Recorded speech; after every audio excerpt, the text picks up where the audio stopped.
After ng mahabang biyahe, nandito na tayo guys sa Northern Blossom Flower Farm. Matatagpuan nga dito sa Sayangan, Paway, Atok, Benguet. At dahil nga napakalayo bago natin narating ito, ang unang syempre nating hinanap ay ang comfort room. Next ay ito nga ang registration area. And welcome guys, tara! Ayun nga lang, ang registration natin ay dalawang senior yung kasama ko, 200 ang isa kapag senior, so 400 na silang dalawa.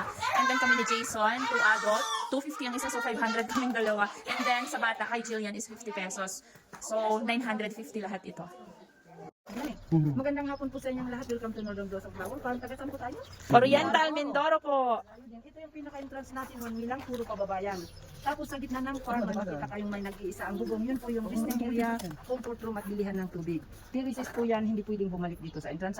So, sa baba, magmula dun sa CR, may makita kayong exit this way. Sundan nyo lang paakyat. Papuntang exit kung saan kayo bumili ticket nyo, doon kayo lalabas mamaya. Pero bago kayo umexit, may madadaanan kayong coffee area dyan.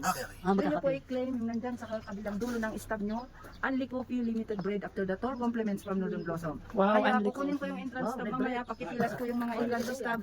Tapos yung coffee stop, itabi ko ninyo, pang-claim nyo doon sa exit. I-claim nyo doon sa exit yung coffee stop. So, yes. So, wala kayong time limit sa farm.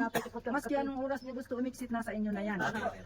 Regarding sa mga bulaklak ulit, pwedeng hawakan, amuyin, pumasok kayo sa gitna-gitna para makakuha ng magandang anggulo. Huwag lang maapakan at mapitas. Tapos basta wala kayong time limit. Tapos kung hindi nyo kayang tapusin yung 2.5 hectares wide, kung hindi nyo po kayang tapusin yung 2.5 hectares wide, wag nyo na, hindi na po mandatoring tapusin yan. May resting area po tayo doon, magpahinga kayo doon.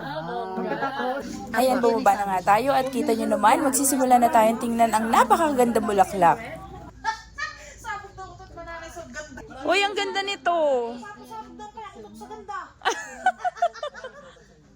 Grabe pa. Uy, ang cute. Tita Ellen, ang ganda oh. Wow.